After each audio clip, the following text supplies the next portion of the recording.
আজকে তো আমার মা বাবা মাঠে গিয়েছে আর আমি আর রিয়া হচ্ছে আজকে রান্না করব।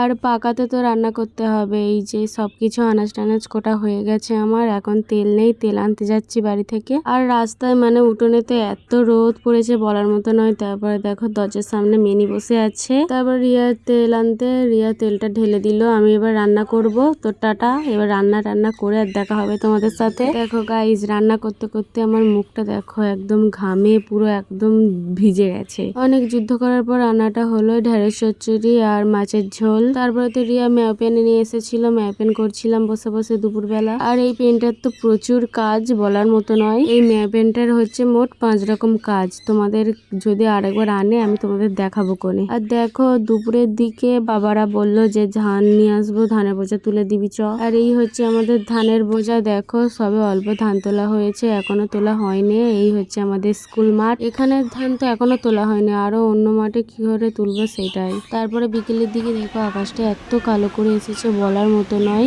আওয়াজটা শুনতেই পাচ্ছ, একটা বোঝা তো তুলতেই পারিনি, বোঝাটা মাঠেই পড়ে রইলো।